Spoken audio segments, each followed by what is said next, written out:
80 भैंसों में हमारा 400 से 450 लीटर तक प्रोडक्शन जाता है पर डे। और कुछ लोग हमारे फार्म पर आते हैं, वो अराउंड 70 रुपीज़ लीटर से हमारे फार्म से दूध लेकर जाते हैं।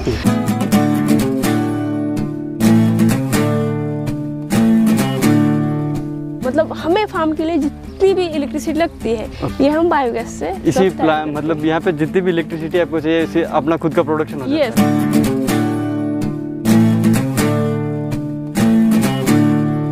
किसान भाइयों, आप मेरे पीछे देख रहे हैं, ये है भैंसों का डेयरी फार्म। आज के इस वीडियो में हम जिस फार्म के बारे में बात करने वाले हैं, इस फार्म में आप देखेंगे कि लगभग यहाँ पर 70 से 80 भैंसे हैं और इस फार्म से प्रति माह 6 से 7 लाख रुपए की अर्निंग की जाती है। इसके साथ ही दूध तो बेचा ही जाता है, साथ ही गोबर के काफ़ी सारे अलग प्रोडक्ट बनाए जाते हैं और इस फार्म की जो बिजली है वो फार्म ये खुद ही जनरेट करता है, वो भी बिल्कुल गोबर से। तो चलिए जानते हैं इस वीडियो में कि ये फार्म किस तरीके से काम करता है और इस फार्म से कैसे अर्निंग होती है। मैम, सबसे पहले तो आपका वेलकम है हमारे चैनल पर, और जो किसान भाई आपको देख रहे हैं थोड़ा सा आप उन्हें अपना और अपने फार्म का परिचय करें। ओके, नमस्कार, मैं कृषि कन्या श्रद्धा ढमंडोरमले और मैं महाराष्ट्र से हूँ।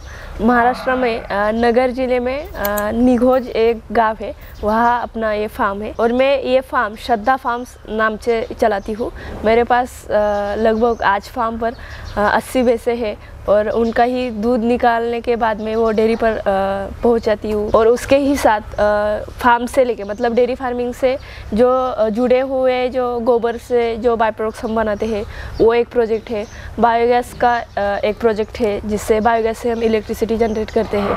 तो डेयरी फार्मिंग एंड उससे रिलेटेड हम एक दो बिजनेसेस चलाते हैं। ओके, अब मैं एक चीज़ सबसे पहले जानना चाहूँगा कि थोड़ा सा आपका जो बैकग्राउंड है, इससे पहले आप क्या करते थे उसके बारे में आप थोड़ा सा बताइए। ओके, मैं पहले से डेयरी फार्मिंग में हूँ। मतलब मैं इस क्षेत्र में मैं जब 11वीं में थी, मतलब मेरी एज लगभग 17 साल थी उस टाइम। मेरे पापा वो पहले से ही भैंसों का ट्रेडिंग करते थे, मतलब अभी भी करते हैं। भैंसे खरीदते थे फिर उनको बेचते थे।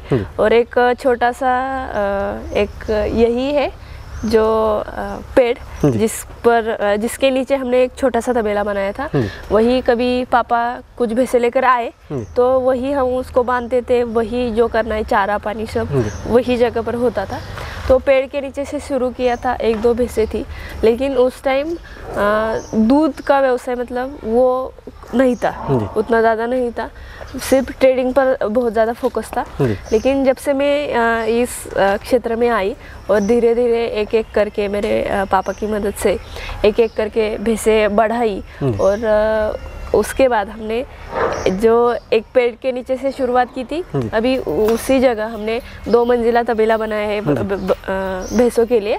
और 80 बफेलोस की वो कैपेसिटी का हमने फार्म बनाया है। और उसके साथ मैं आज लगभग 324 भैंसों का व्यवस्थापन आज करती हूँ। बिकॉज बहुत सारे जो फार्मर्स हैं वो आज मुझसे जुड़े हुए हैं, उनको साथ लेकर मैं ये सब कर रही हूँ। ओके, उसके बाद जैसे आपने ये सारी चीज़ बताई तो मेरे दिमाग में एक चीज़ अक्सर आती है और मैं अक्सर लोगों से पूछता हूँ कि जैसे हम अभी यंगस्टर हैं, आप इतनी कम एज में जैसे फार्मिंग पे आए हैं, अक्सर लोगों का यही होता है, चाहे कोई भी यंगस्टर है, कि मैं एजुकेशन करूँगा, एजुकेशन के बाद जॉब करूँगा। मेरी जॉब लग गई, मैं सेटल हो गया। तो आपने फार्मिंग को क्यों चुना? ओके, हाँ, तो मेरी बहन की जो सोच है वो ऐसी है और वो जो सोच पाते हैं उनके वही वो काम करते हैं। इसमें क्या है कि सबको एक सॉफ्ट जोन या सॉफ्ट कॉर्नर चाहिए होता है और एक सेटल लाइफ चाहिए। बहुत ऐसी ये काम करो वो काम करो, मतलब बहुत ज़्यादा बिजी रहो, ये लाइफ सबको भी इतने ज़्यादा लोगों को अच्छी नहीं लगती। तो इसलिए वो जॉब का वो साइड चूज़ कर लेते हैं। जितना मतलब जॉब को निगेटिव करके रखा है, जॉब में बहुत तकलीफ होती है, लेकिन बिजनेस में तो उससे भी ज़्यादा एक लिमिटेड टाइम होता है जॉब में इतना काम करो और फ्री हो जाओ, वैसे बिजनेस में हमें रात के 2 बजे भी करना पड़ता है, कभी कभी सुबह के 3 बजे भी हो सकता है या दिन भर हो सकता है। तो जो थोड़ा सा अलग क्षेत्र में कुछ करना चाहते हैं तो उसमें मैं हूँ। मुझे बहुत सॉफ्ट जोन या स्ट्रेट जो रास्ता है वो मुझे पहले से ही पसंद नहीं है, और मेरे पापा ने जो मुझे आज तक सिखाया शायद उसकी वजह से मैं ये आज तक कर पाई हूँ। ओके, तो अब जैसे कि हम आते हैं आपकी फार्मिंग के ऊपर, तो अक्सर हमने जब भी हम किसानों से मिले हैं जो डेयरी फार्मिंग की ओर जाते हैं या फिर कोई भी ये जब सोचता है कि मैं अपना डेयरी फार्म स्टार्ट करूँगा तो वो गायों की तरफ जाता है कि हमें गायों से अपना डेयरी फार्म स्टार्ट करना है। तो आपने बफेलो को क्यों सेलेक्ट किया? एक तो ये हमारी इंडिजिनस स्पीसीज है, इसलिए वो इस जो हमारा जो वातावरण है उसको बहुत अच्छे से एडजस्ट कर पाती है। पहला कारण, उतनी ज़्यादा वो गायों की तरह जो भी इम्पोर्टेड है या फिर जो क्रॉस ब्रीड है वो इतना ज़्यादा बहुत ज़्यादा बीमार पड़ती है, ऐसे मैंने बहुत बार सुना है। एंड जो रेजिस्टेंस पावर है वो बफेलो में अच्छा है। और जो हम A1 A2 सुनते आ रहे हैं तो इंडिजिनस स्पीसीज है तो A2 मिल्क बफेलो से मिलता है। एंड वन मोर थिंग, मेरे पापा का बिजनेस, वो भैंसों की ट्रेडिंग कर रहे थे। एंड अनदर वन थिंग कि जो रेट में फ्लक्चुएशंस होते हैं गाय के दूध में और भैंस के दूध में, वो गाय के दूध में बहुत ज़्यादा है। मतलब अचानक रेट कम हो जाएंगे, अचानक बढ़ेंगे, अचानक कम हो जाएंगे। वैसे भैंसों का रेट एक कॉन्स्टेंटली ऊपर ही चढ़ता जाता है, इतनी जल्दी वो नीचे नहीं आता। तो ये सब कारण थे मैंने भैंसों का दूध व्यवसाय करने का मतलब निश्चित किया। अब आपके पास अभी जो ब्रीड है वो कौन सी ब्रीड है? हमारे पास अभी बहुत ज़्यादा फार्म में देखें तो मुर्रा ज़्यादातर है, उसके बाद सुरती मेहसाना भी है और जाफराबादी, ये 4 ब्रीड पर हम काम करते हैं। और ये कमर्शियली जब हम फार्म चलाते हैं तो ये जो ब्रीड है वो हमें संभालनी ही पड़ती है। ओके, यानी कि अगर आपको सक्सेसफुल अगर फार्म करना है तो ये इन ब्रीड की तरफ हमें ज़्यादा फोकस करना मुर्रा हो तो ऑलवेज वो बेस्ट। अब जैसे हम पहले आगे की बात करें उससे पहले हम थोड़ा सा हमारे जो किसान भाई है उनको आपका फार्म विजिट कराना चाहेंगे कि फार्म किस तरीके का है, कौन सी मशीनरीज है, कैसे मतलब इसको आप मैनेज कैसे करते हैं, वो थोड़ा सा। ओके, ठीक है, मैं आपको बताती हूँ। ये जो फार्म है ये बहुत ही पुराना है। मतलब पुराना, जब मेरे ग्रैंड मदर एंड ग्रैंडफादर थे उनके टाइम का है। तो वो मतलब उस टाइम ये जो स्ट्रक्चर्स बनाते थे वो ईंटों में बनाते थे इसे। और भैंसों और जो हमारी देशी नस्ल है गायों की या भैंसों की, ये सब ये फोड़ देते हैं। तो वो भी एक्सपीरियंस था हमारे पास। अलग अलग शेर से यहाँ जब देखेंगे तो ऐसा जो पतरा है, जो रूफ है वो मेटल का बना है। एंड अनदर देखेंगे तो सीमेंट का जो बना होता है वो रूफ वो भी है और स्लैब का भी है। हाँ, मैं आपको दिखाती हूँ कि मैंने शुरुआत कहाँ से की थी। यही पेड़ है, इसके नीचे से हमने शुरुआत की थी। यहाँ से अब कुछ उसकी चीज़ें बची है, वहाँ का मतलब उस दिनों का इतना ज़्यादा कुछ रहा नहीं। तो यहाँ से हमने शुरुआत की थी। इस साइड में 4 भैंसे और उस साइड में 4, इसे 8 भैंसों की कैपेसिटी थी। और जो ट्रेडिशनली करते हैं मतलब कुछ लकड़ी ज़मीन में, हाँ यस राइट, वो करके फिर उसको बांधना भैंसों को। तो वही था, खेत में 2 नारियल के पेड़ थे, उसके नीचे कभी कभी भैंसों को बांधना पड़ता था। तो हमने वहाँ से कुछ शुरू किया था। बाद में हमने यहाँ शिफ्ट किया। ये हमारा टेल टू टेल फार्म है। मतलब जो फेस की जो फेस डिफरेंट साइड में, यस डिफरेंट साइड में है और बीच में से नाली थी। तो हमने ये 22 भैंसों का फार्म बनाया था। वहाँ कुछ ड्रॉबैक्स थे, मतलब काम करने में तकलीफ थी या फिर टाइम बहुत ज़्यादा जाता था। जैसे कि पानी पिलाना हो, एक भैंस को 10-15 मिनट जाते थे। और भैंसों को एक आदत भी है कि वो किसी का झूठा पानी नहीं पीती, तो उसमें और टाइम चला जाता था। देन जो उसमें से वेस्ट निकलता है वो भी बहुत ज़्यादा। तो वो सब हमने ओवरकम किया इस फार्म में। इसमें हमने हेड टू हेड फार्म बनाया। इसमें थोड़ा सा टेल टू टेल से लेके थोड़ा सा खर्चा आई थिंक ज़्यादा होगा, स्पेस भी ज़्यादा लगती है। लेकिन जो पुराना जो हमारा फार्म था उसके बाद हमने सब ड्रॉबैक्स ओवरकम करके एक अच्छा से सब भैंसों को अच्छी जगह मिले, हमें भी काम करने में वहाँ आनंद आए या फिर बहुत ज़्यादा तकलीफ ना हो, इस एंगल से हमने ये फार्म बनाया। ग्राउंड फ्लोर पर 40 भैंसे एंड फर्स्ट फ्लोर पर 40, ऐसा हमने 80 का पार्टीशन बनाया था। और इसी के बाजू में हमने एक छोटा सा 12 भैंसों का पहले ही एक फार्म बनाया था, वो भी। एंड देन धीरे धीरे करके 80 भैंसे तक हम पहुँचे। और हमारे पास मतलब कहने के लिए तो 80 भैंसे है, 80 भैंसे है, लेकिन हमारे पास 80 हो या फिर 70 हो, ये जो नंबर है वो बहुत वेरी होता है। मतलब आज जब आपने फार्म पे 70 देखी या 80 देखी, तो कल 85 भी हो सकती है या फिर 75 भी हो सकती है। इसकी वजह है कि पापा अभी भी ट्रेडिंग करते हैं, जिनको जैसे उनको कस्टमर जैसे मिलते हैं, उससे वो भैंसों का नंबर कम ज़्यादा होता रहता है। अब जैसे दो चीज़ें मेरे दिमाग में आई। एक तो पहले आपने बताया कि सबसे पहले आपने जो शेड बनाया वो अपने टीन के चादर में बना हुआ है। सेकंड, आपने जो नया बनाया है वो सीमेंट में बना हुआ है। तो इसको आपने सीमेंट में क्यों सेलेक्ट किया बनाना? इसके लिए मेरा एक व्यू है, एंगल है। जैसे कि अगर समर हो, समर एक तो जो भैंसे हैं उनकी पहले से स्किन ब्लैक कलर की है और उनको थोड़ा सा पानी में डूबना या फिर स्विमिंग करना वो अच्छा लगता है। और वैसा अनुकूल वातावरण अगर हम उस जानवरों को दें तो उनकी प्रोडक्टिविटी बढ़ती है। तो वो एक व्यू था। एंड जब मैं देखती हूँ आजू बाजू में, जब किसी का अगर जो मेटल का रूफ हो तो वो अपने फार्म में या फिर अपने घर में दोपहर की समर हो तो दोपहर के वक्त अपने फार्म में घर में नहीं बैठ सकते, टेम्परेचर बहुत ज़्यादा रहता है, तो वो सहन नहीं कर पाते। वो क्या करते हैं, जो घर के आगे कोई पेड़ होगा उसके नीचे जाकर बैठेंगे, वहाँ आराम करेंगे, वहाँ सोएंगे।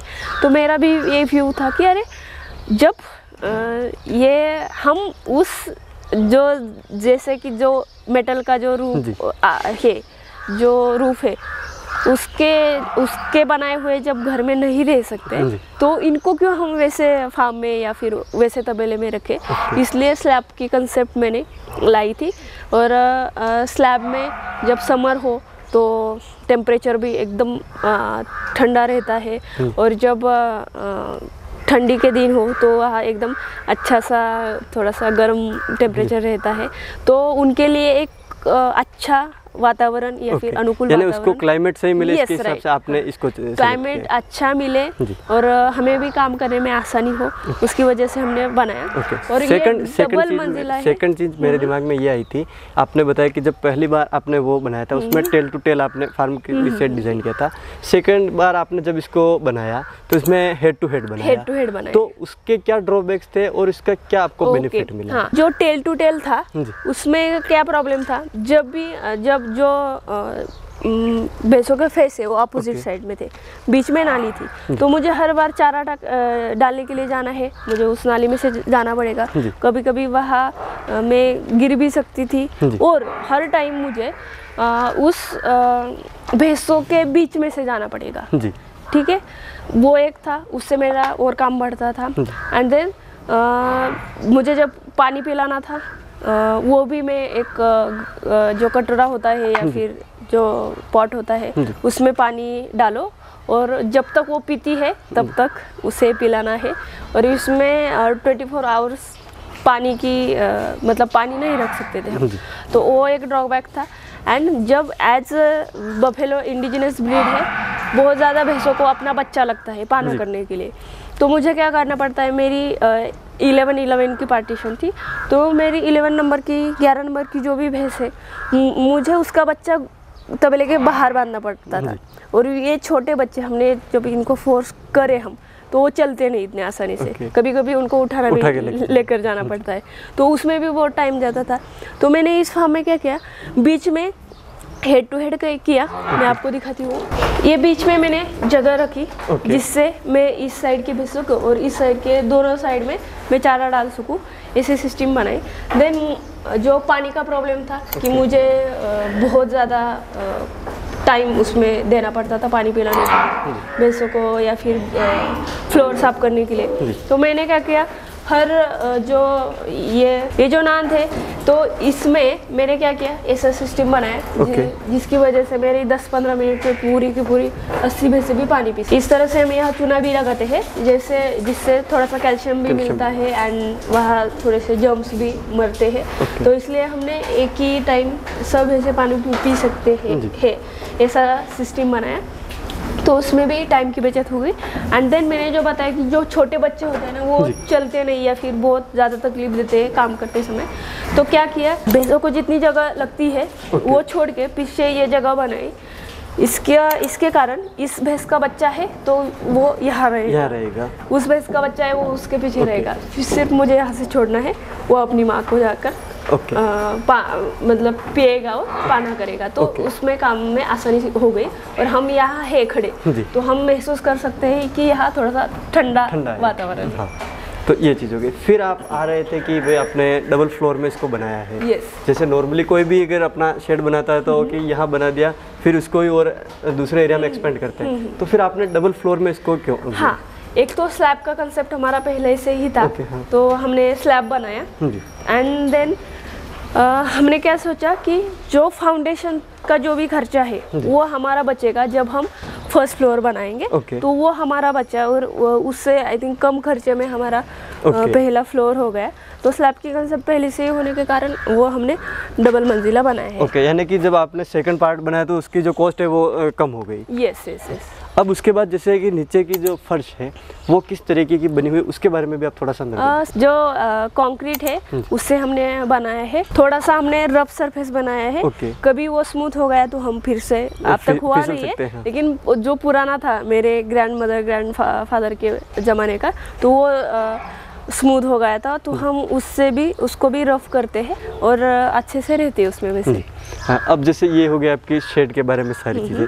अब इसके बाद में आपके पास इस फार्म को मैनेज करने के लिए कौन कौन सी मशीनरी है, उसके बारे में भी थोड़ा सा बताइए। तो मतलब इसमें क्या होता है, जब एक फैमिली काम करती है ना, तो चारा भी उनको लाना पड़ता है और चारा फार्म तक लेकर आए वो गाड़ी से नीचे उतारे तो उसमें बहुत ज़्यादा कष्ट होता है। तो हम क्या करते हैं, पहले तो चारा सब बाहर से खरीदते हैं। हमारे पास ज़मीन भी बहुत ज़्यादा नहीं है, इसलिए हम बाहर से ही चारा खरीदने के लिए प्रेफरेंस देते हैं। तो पहला काम किया हमने ये पिकअप के साथ। ये पिकअप जो है, जो ट्रैक्टर के जैसा हाइड्रोलिक होता है, ऐसा में हमने हाइड्रोलिक बनाया है। जब मैं खुद ये चारा खुद से हाथ से मतलब खाली करती थी, तो उसमें बहुत ज़्यादा मैन्युअल मतलब लेबरिंग लगता था उसमें। यहाँ ये जो ऐसा पड़ा है ना, ये बिकॉज ऑफ हाइड्रोलिक। जिस तरीके से ट्रैक्टर की ट्रॉली को हम हाइड्रोलिक से खाली करते हैं, उसी तरीके से ये खाली हो जाता है। ये तो पहला बनाया है, उसमें एक काम मेरा पूरा हो गया। देन अगेन यहाँ इस जगह चारा आखिर पड़ता है, जहाँ जो कुट्टी मशीन है वो बहुत नज़दीक है, वहाँ से वो कुट्टी किया जाता है, फिर अगेन वो सब भैंसों को दिया जाता है। अब जैसे आपने एक चीज़ बताई थी कि आपके पास इतना लैंड नहीं है और बफेलो आपके पास काफ़ी ज़्यादा है, तो फिर इतना चारा आप मैनेज कैसे करते हैं? इतना चारा आप लाते कहाँ से हैं? हाँ, हम फार्मर से ये सब चारा खरीदते हैं। हम कुछ फार्मर से कांटेक्ट करते हैं कि हम आपको गोबर देंगे, या जो हमारे गोबर से बनाए हुए जो बाई प्रोडक्ट्स है, जैसे कि वर्मी कंपोस्ट एंड जीवाणु जैविक खाद, वो हम आपको देंगे, आप हमें आपका उगाया हुआ चारा दीजिए। तो कुछ फार्मर के साथ कांटेक्ट होता है। और हमारे यहाँ बहुत ज़्यादा मक्का या फिर चारे की मतलब चारा उगाया जाता है, तो आसानी से वो चारा हमें मिलता है। तो आप जो ग्रीन फॉडर देते हैं उसमें कौन कौन से आप क्रॉप यूज़ करते हैं? मेनली हमारा होगा मक्का। मक्का को हम ज़्यादा प्रेफरेंस देते हैं, और कभी कभी ज्वार होता है, और कभी मिला तो बाजरा भी होता है। एंड एक्सट्रीम कंडीशन पर गन्ना या फिर गन्ने के जो पत्ते होते हैं वो हम बहुत ज़्यादा देने के लिए प्रेफरेंस देते नहीं है, लेकिन मक्का का हम सबसे ज़्यादा यूज़ करते हैं। साइलेज बनाना हो तो भी हम मक्का का यूज़ करते हैं। एंड सूखा चारा भी एक हम रखते हैं, जिसमें गेहूँ का जो भूसा होता है वो रखते हैं, या फिर हमारे यहाँ अलग अलग जो धान होते हैं उसका जो भूसा निकलता है वो भी हम रखते हैं, या फिर ज्वार का जो हमारे यहाँ कड़वा बोलते हैं, तो वो ज्वार का सूखा हुआ चारा हम देते हैं। ओके, अब जैसे मैं फीड मैनेजमेंट पे आता हूँ, तो फीड में आप जो हरा चारा देते हैं और जो सूखा चारा देते हैं उसका कितना रेशो चाहिए होता है? अगर एक बफेलो की हम बात करें तो उसका शेड्यूल क्या रहेगा पूरे दिन में? वो भी पूरे दिन में अगर चारा हम बोले तो जितनी कैपेसिटी है, मैं तो पहले ही नोट करके बताती हूँ कि एक भैंस से है जिसको बहुत ज़्यादा चारा लगता है, एक भैंस से जिसको कम लगता है, तो पहला प्रेफरेंस है पेट भर के चारा देना है। एवरेजली जब हम बात करते हैं तो 25 से 30 किलो चारा लगता है, तो उसमें एक 25 किलो तक हम जो हरा चारा है वो रख सकते हैं और बाकी का 5 किलो सुबह 2.5 किलो और शाम को 2.5 किलो ऐसा सूखा चारा मिक्स करके उसमें दे सकते हैं। ओके, और उसका सुबह और शाम का टाइम क्या रहता है? हाँ, टाइम बताए तो हमारे पास अब 80 भैंसे है तो हमारा 3:30 मतलब 3:30 बजे या 4 बजे काम शुरू होगा, या तो एक बार 3:30 बजे चारा दिया तो फिर दोपहर को 3:30 बजे ही चारा दिया जाता है। ठीक है, ये चारे की बात है। अब उसके बाद जैसे हम दूसरे जो फीड आप देते हैं उस फीड के बारे में भी आप थोड़ा सा बताइए। ओके, फीड तो जितना ज़्यादा रिस्पेक्टिव भैंस को दूध है उसकी मात्रा में हम वो फीड दिया जाता है। उसमें हम पहला है जो सरकी पेंट कॉटन सीड मिल, जो कॉटन सीड से कपाशिया से जो खली बनती है, खली, राइट, जो आपके लैंग्वेज में जो खली है वो देते हैं। एंड मक्का के जो बीज से दलिया जो बनता है वो देते हैं, और एक गेहूं भूसा भी होता है, उसके साथ में कुछ मिनरल्स ऐड करके फिर हम देते हैं। तो उसको मतलब एवरेज अगर हम ये देखें कि एक भैंस एक टाइम का 5 लीटर दूध देती है तो उसको हम एवरेज कितना देंगे एक टाइम में? ओके, एक टाइम में अगर 5 लीटर दूध देती है अपनी भैंस तो हम पर लीटर 600 ग्राम, तो अराउंड 3 किलो तक हम उस भैंस को एक टाइम का सूखा वो फीड देंगे। अगर वो हम भिगाए तो उसका और वजन बढ़ेगा, तो सुबह 3 टाइम और शाम को 3 टाइम, ऐसे करके 2 टाइम हम वो फीड देते हैं। आपका जो डेली का जो शेड्यूल है वो थोड़ा सा आप मेरे को समझाइए। हाँ, डेली का शेड्यूल मतलब सुबह 3:30 बजे सब काम शुरू होगा। 3:30 बजे पहले सब भैंसों को चारा दिया जाएगा। चारे के बाद फिर वो जो भिगोया हुआ जो फीड होता है और जो सूखा भी उसमें डालते हैं, तो वो फीड भी हम देते हैं। उसके बाद फीड और दूध निकालना वो तो साइमल्टेनियसली चलता है। तो दूध निकालना हुआ तो उसके बाद वो दूध डेयरी पर जाता है, और उसके बाजू में अगेन भैंसों को पानी पिलाना, उनको नहलाना और फ्लोर साफ करना, ये डेली का रूटीन है। एंड अगेन शाम को भी या दोपहर को फिर से 3:30 के मतलब 3:30 बजे काम शुरू होगा, और जो सुबह का रूटीन था वो चलेगा, फिर से पानी पिलाया जाएगा, चारा वगैरह वो सब होगा। लेकिन शाम के टाइम सिर्फ भैंसों को नहलाया या फिर फ्लोर साफ किया नहीं जाता, सुबह ही नहलाया जाता है, ग्रूमिंग किया जाता है वैसे। ओके, जैसे ये शेड्यूल हो गया। अब जैसे आपने एक चीज़ बताई थी कि फ्लोर की हम क्लीनिंग करते हैं, फ्लोर की आप क्लीनिंग कैसे करते हैं? जैसे इतनी यहाँ पे भैंसें बंधी हुई है, इनका गोबर उठाना है, तो इसमें टाइम भी लगता है और लेबर भी लगती है। इस चीज़ को आप किस तरीके से करते हैं वो भी आप मेरे को थोड़ा सा। लेबर है, लेबर सब गोबर उठाते हैं और जो हमारे पास में एरिया है वहाँ डालते हैं। हमने उनके लिए STP जो गाड़ी धोने वाला होता है वो भी लाया है, वो उससे फ्लोर साफ करते हैं। उनकी मर्जी है वो कैसे महलों मतलब भैंसों को ग्रूमिंग करेंगे, कैसे धोएंगे।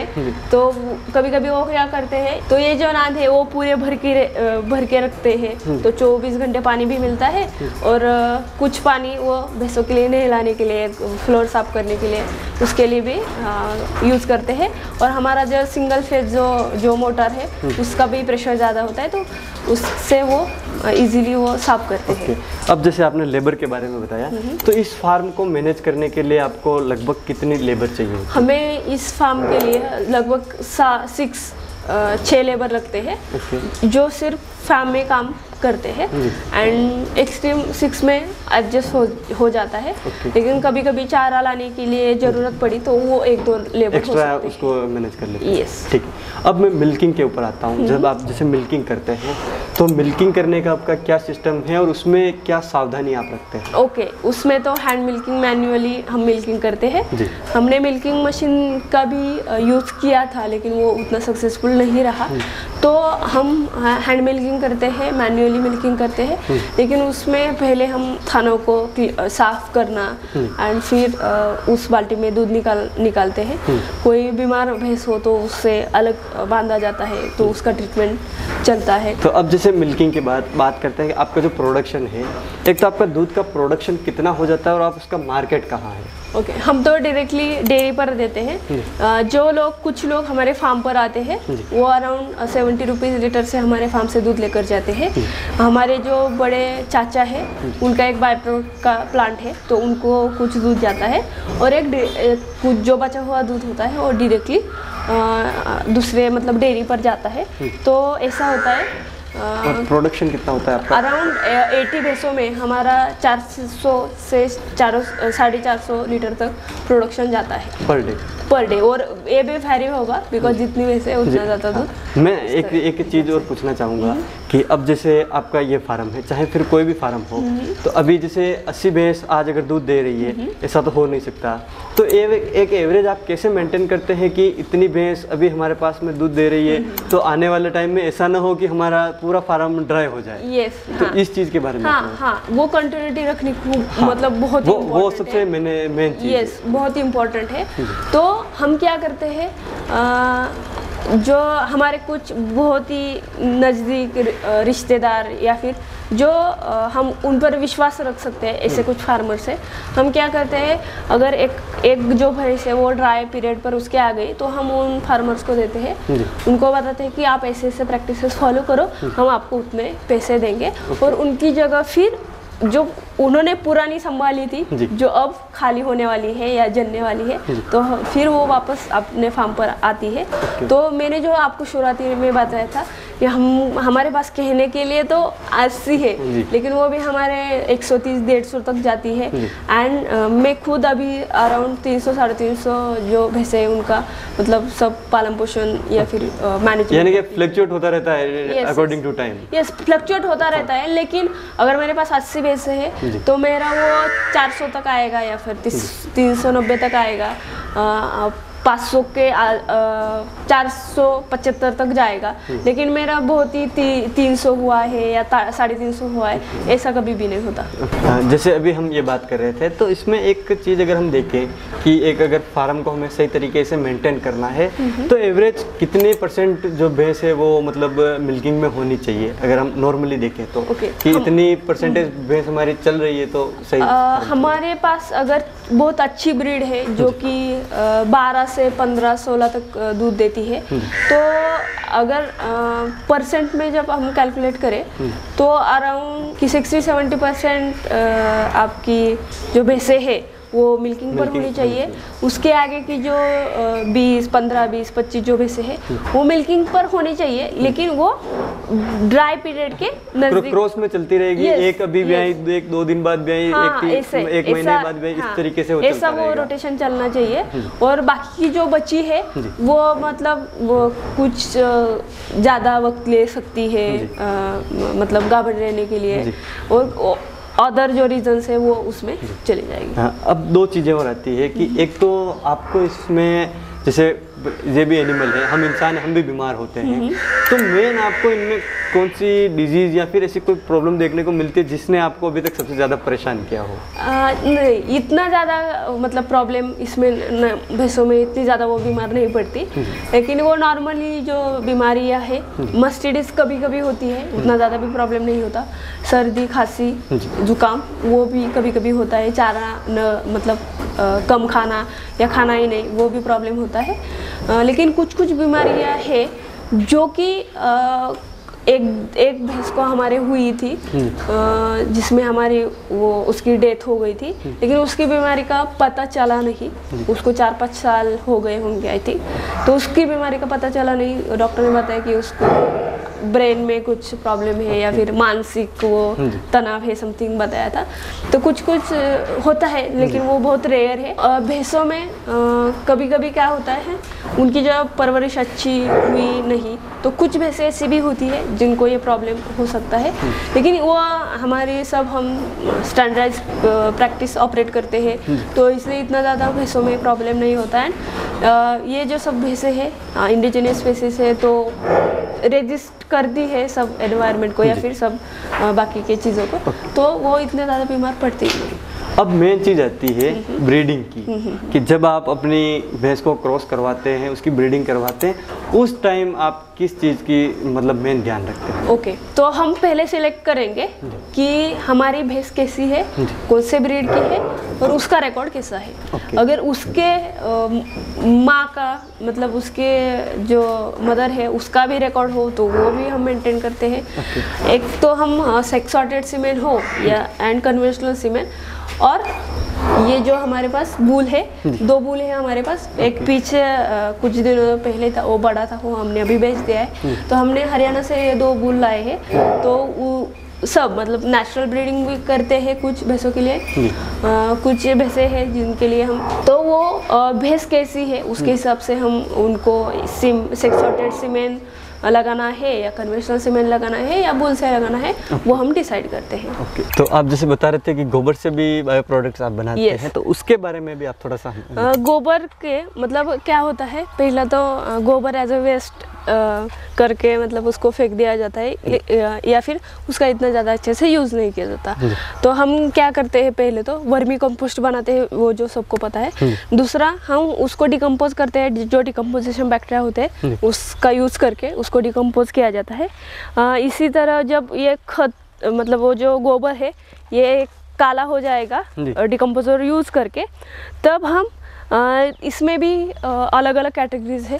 अगर ये किसी बड़ी कंपनी को लगता है, मतलब हम बड़ी कंपनीज को भी जो डंग पाउडर सिर्फ चाहिए, उनको सिर्फ डंग पाउडर चाहिए, तो ये जो सब मटेरियल है वो जाएगा इस मशीन में।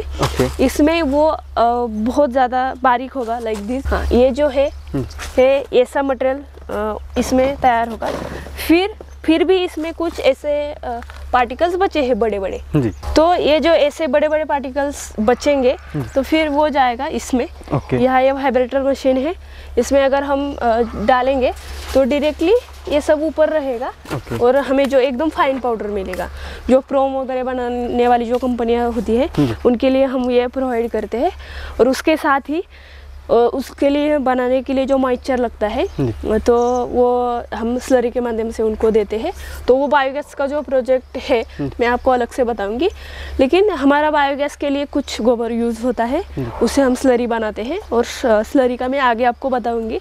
लेकिन यहाँ का जो मैं वर्मी कंपोस्ट का और जीवाणु जैविक खाद का बता रही थी, तो एज हम समझ लेते हैं आप एक फार्मर है और आपको एक कुछ तो खेती करनी है। फॉर एग्जांपल हम बोले तो सोयाबीन, तो आपको सोयाबीन करनी है और आपको कुछ ऑर्गेनिक कार्बन बढ़ाना है, या फिर आपकी जो ज़मीन की जो उपजाऊ है वो उतनी ज़्यादा उपजाऊ नहीं है, तो हम आपको बताएंगे कि आप ये बैक्टीरिया यूज़ करो, आपको इतने ही केमिकल्स यूज़ करने हैं। तो उस हिसाब से हम ये एक्सक्लूसिव प्रोडक्ट बनाएंगे। मतलब सोयाबीन है तो आपको हम राइजोबियम उसमें ऐड करके देंगे और बाकी के भी बैक्टीरिया होते हैं जो एक साथ रह सकते हैं, ऐसे बैक्टीरिया ऐड करके फिर आपको वो खाद दिया जाता है। तो फार्मर्स के लिए वो जीवाणु जैविक खाद, और जिनको गांडू खाद हमारे यहाँ जो बोलते हैं वर्मी कंपोस्ट, तो केचुआ खाद वो तो सबको पता है। जो बड़े बड़े फार्मर्स है जो कि फ्रूट की फार्मिंग करते हैं तो उनको वो भी लगता है।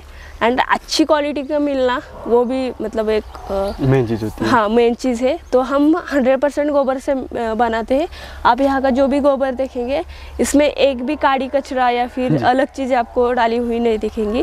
तो इतनी क्वालिटी बहुत ज़्यादा फार्मर्स को चाहिए, तो वो हम बताते हैं आपको। आगे मैं बताऊंगी कि यानी कि एक चीज़ ये हो गई कि जैसे अक्सर जो फार्मर है जो डेयरी फार्मिंग करते हैं वो सिर्फ दूध बेच के पैसा कमाते हैं, बल्कि आप सिर्फ दूध के साथ में गोबर से भी मतलब आप अर्निंग करते हैं। हाँ, मतलब इसमें क्या है, अगर हमारी ये जो कच्चा है या फिर हमने उसमें वैल्यू एडिशन जब तक की नहीं, जो मेरा खाद 5,000 में ऐसा ही जाएगा, वो मैं अगर वैल्यू एडिशन करूँ तो मेरा 10, 12 या 15,000 तक भी उसका वैल्यू ऐड हो सकता है। तो इसलिए हम ये भी अच्छे से कर रहे हैं गोबर का, और दूध का तो है। यहाँ हमारा बायोगैस का प्रोजेक्ट है। जो भी वेस्ट हमारे फार्म से मिलेगा, ग्राउंड फ्लोर से एंड फर्स्ट फ्लोर से, वो सब एक टैंक में आता है। वहाँ से हम उसकी अच्छे से स्लरी बनाते हैं, दैन वो वहाँ से जाएगा इस वाइट वाली टैंक में। इसमें से ये 30 हज़ार लीटर के 2 डाइजेस्टर है। इसमें वो स्लरी जाएगी, इसमें डाइजेशन होगा स्लरी का। और आप आगे देख सकते हैं जो नोजल है वहाँ। हाँ, वो जो नोजल है वो बहुत प्लेसेस पर ऐसे नोजल्स हमने बनाए हैं। तो वहाँ से वो सब बायोगैस उसमें आएगा, वो जाएगा उस येलो वाले मशीन में। उसमें थोड़ा सा उसका मॉइस्चर कम होगा उस बायोगैस का। और हमने फार्म के ऊपर जो बलून रखा है, तो उस बलून में ये सब बायोगैस स्टोर होता है।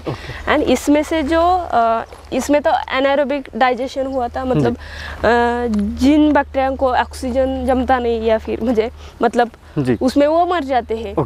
तो इसलिए वो ये विदाउट ऑक्सीजन रहेगा, इसमें एनारोबिक प्रोसेस से डाइजेशन होगा। फिर बाद में वो स्लरी आएगी इस टैंक में। यहाँ से नीचे भी एक मोटर है, मड पंप, इससे हम ये कॉक चालू करते हैं तो इसकी स्लरी इसमें भी पड़ती है। तो इसमें एरेशन होता है, ऑक्सीजन मिक्स होता है, तो इसकी क्वालिटी और बढ़ती है। और उसमें से सब मीथेन रिलीज आउट हुआ है। अब जो मीथेन एनवायरनमेंट में जाने वाला था, तो वो हमने एक बलून में हमने स्टोर कर लिया।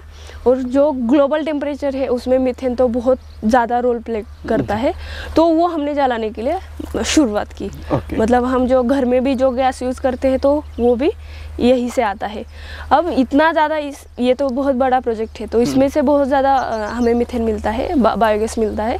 तो हम क्या करते हैं, उससे इलेक्ट्रिसिटी बनाते हैं। हमने जो चारा जहाँ डाला था वहाँ आपने देखा होगा एक जनरेटर है, उससे हम क्या करते हैं, वो जो बायोगैस है वो उसको जनरेटर को देते हैं। तो वो उससे कन्वर्जन होगा बायोगैस का इलेक्ट्रिसिटी में। और वो जो इलेक्ट्रिसिटी है वो हम फिर जो भी फार्म को बिजली लगती है वहाँ यूज़ करते हैं। मतलब उसमें हमारी जो चाप कटर है, चारा कटिंग वाली जो मशीन है वो चलेगी। हमारे जो बोरवेल के मोटर है या फिर वेल में मतलब बावड़ी में जो मोटर डाला है वो, एंड बायोगैस के जो मतलब हमें फार्म के लिए जितनी भी इलेक्ट्रिसिटी लगती है ये हम बायोगैस से इसी मतलब यहाँ पे जितनी भी इलेक्ट्रिसिटी आपको चाहिए इसे अपना खुद का प्रोडक्शन हो जाता है। और इसमें काम में फ्लेक्सिबिलिटी आती है, बिकॉज हम फार्मर है तो क्या होता है, कमर्शियल लाइट तो हमें मिलती नहीं, तो हमें शेड्यूल लाइट आती है। तो हमें उस लाइट के जब आएगी तब हमें पानी भर के रखना पड़ेगा, तब हमें चारा करना पड़ेगा। तो काम में उतनी ज़्यादा फ्लेक्सिबिलिटी नहीं रहती। इसमें क्या है, हम कभी भी चारा को कटिंग करके रख सकते हैं। जब भैंसों को पानी पिलाना है या भर के रखना है तो वो भी कर सकते हैं। एक तो पैसों की बचत हो गई, दूसरी काम में फ्लेक्सिबिलिटी आई, तीसरा जो वेस्ट हम ऐसे ही बहा के देते थे या फिर वेस्ट जाता था उसका यूटिलाइजेशन होने लगा। ये जो स्लरी है वो बहुत सारे फार्मर्स या बड़ी कंपनी हमसे लेकर जाती है, उनको अनदर प्रोडक्ट्स बनाने के लिए, या फार्मर्स अपने खेती के लिए ये सब स्लरी यूज़ करते हैं। तो इससे भी हमें कुछ इनकम जनरेट होता है। तो जैसे मैम आपने पूरी जानकारी तो दे ही दी है, पूरा फार्म भी विजिट कराया, लगभग मेरे दिमाग में जितने भी क्वेश्चन थे इस फार्म को लेके वो सारे क्लियर हो चुके हैं। लास्ट में मैं ये चाहूँगा कि आप हमारे जो भी यंगस्टर इस वीडियो को देख रहे हैं आप उन्हें कुछ मैसेज दें। जो भी यंगस्टर्स होंगे या भी फार्मर्स होंगे, मुझे लगता है आपको दूध व्यवसाय मतलब दूध की फार्मिंग करनी है, डेयरी फार्मिंग करना है या फिर खेती करनी है, आप ज़रूर कीजिए, लेकिन थोड़ा सा रिसर्च ओरिएंटेड या फिर स्टडी वाइज हमें जाना चाहिए। सिर्फ ठीक है हमें सब समझ में आता है ऐसा न करके थोड़ा सा स्टडी करके फिर किसी भी क्षेत्र में जाना चाहिए, ऐसे मुझे लगता है। और हमारी एज ही ऐसी होती है कि बहुत हम चंचल हुए अभी, उतनी ज़्यादा कंसिस्टेंसी हम नहीं रख पाते, तो थोड़ा सा हम प्रयास करें कि हम थोड़ा कंसिस्टेंट रहे किसी काम पर, तो वह कंसिस्टेंसी भी बहुत ज़रूरी है। और थोड़ी सी रिस्क तो बनती है, थोड़ी सी रिस्क लेनी ही चाहिए, नहीं तो हम आगे कैसे जाएंगे। ओके तो मैम आपने जो हमें टाइम दिया और हमारे किसान भाइयों को जो आपने इतनी इंपॉर्टेंट जो जानकारी दी उसके लिए आपका बहुत बहुत धन्यवाद। Thank you. आप तो किसान भाइयों आज के इस वीडियो में आपने देखा कि किस तरीके से मैम अपना फार्म चला रही है, न सिर्फ ये फार्म चला रहे बल्कि इस फार्म को किस तरीके से मेंटेन किया है और किस तरीके से हमारे जो यंगस्टर्स हैं वो फार्मिंग करके एक अच्छी अर्निंग कर सकते हैं। तो आपने आज के इस वीडियो में सारी ये चीज़ें देखी। अगर आपको हमारा ये वीडियो पसंद आया तो इस वीडियो को लाइक करें, साथ ही दूसरे किसान भाइयों को इस वीडियो को शेयर जरूर करें। मिलूंगा इसी प्रकार की एक और इंटरेस्टिंग जानकारी के साथ अगले वीडियो में, तब तक के लिए धन्यवाद।